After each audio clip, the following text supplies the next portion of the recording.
Hello guys, welcome back. So today was a beautiful day. It was like fall weather. And yes, Loki got chicken.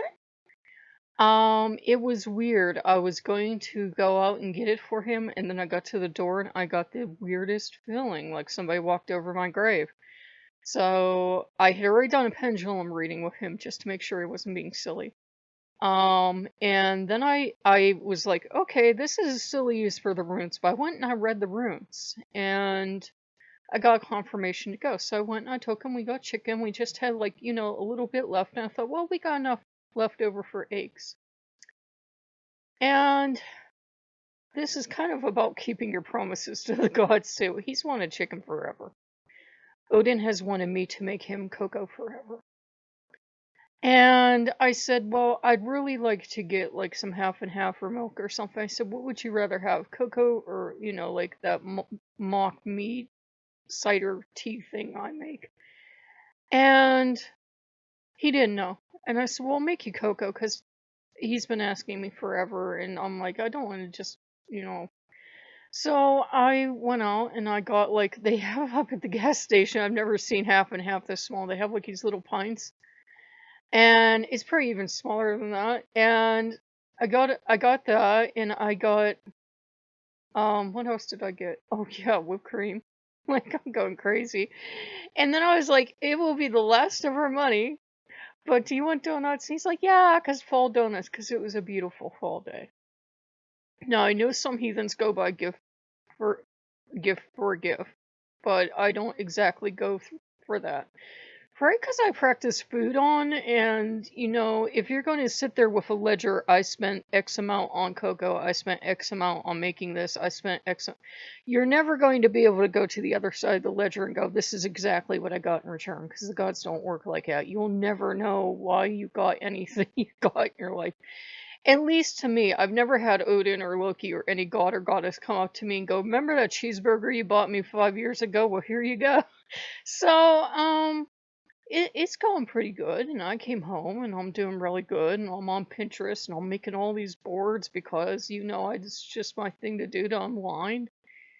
And I come across this pin, and all of my little spidey senses start going off, and I'm like, what's going on?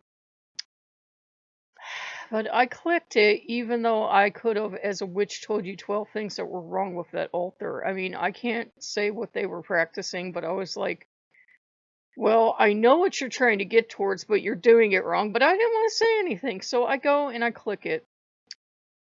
And oh, it was one of those people. How utterly delightful. One of those people that if they don't have something in their practice, no one else can have it either. And definitely had a chip on their shoulder about other people having different relationships with the deities than they do. And my response is always the same. This is probably why you don't have that relationship with the deities, because every relationship we have with deity is different. Whether you see them as a parent or a sibling or a playmate or spouse, whatever.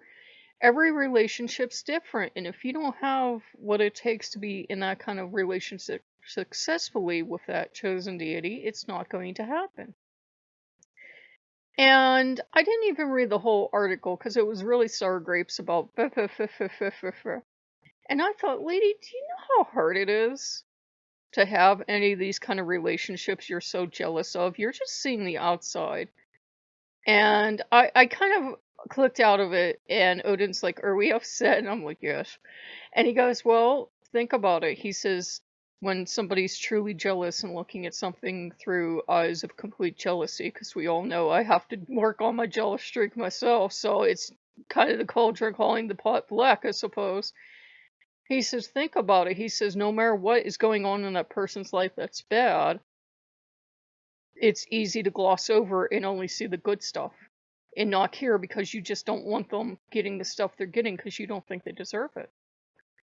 And so we talked about that for a while, and I'm like, you have a point. Like, there are people that are intensely jealous of my friend because she goes out every day.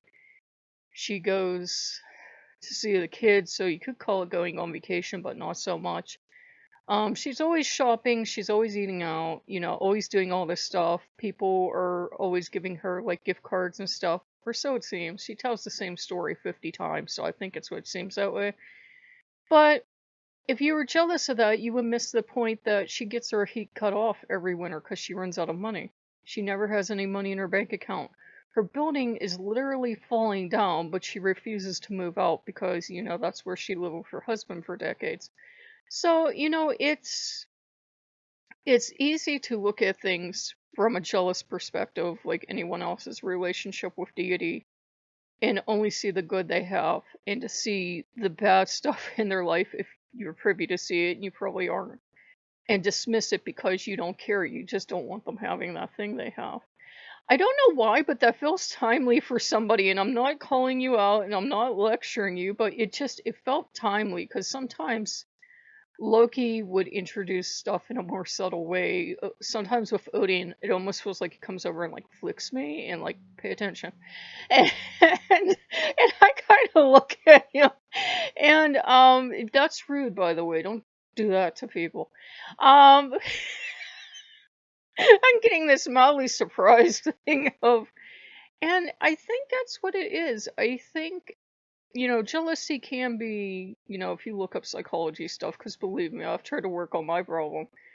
It can be healthy in some ways because it shows you at least care about a relationship, and some jealousy, depending on the type of it is healthy and support of a relationship.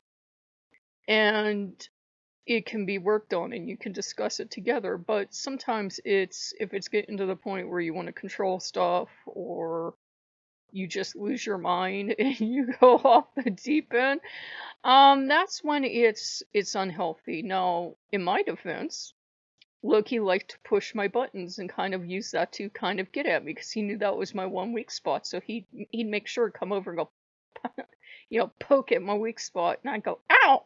And then he'd make sure I see something that he knew would set me off. And I've got to admit, I'm no more mature than Loki because he can be my immature little littermate. So sometimes he would poke me, and I go, oh yeah, go over here and look at this god. Look at that. Oh, he looks nice. And Loki would just be over there ready to implode. So don't do the childish thing we would do. But he's happy. He got chicken and made cocoa for Odin. I don't know. I made Odin cocoa. He enjoys it.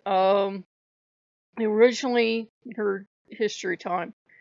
Cocoa chocolate was originally only meant for the gods, so it's literally a drink for the gods. I don't know how they made it and didn't taste it or something, but yeah.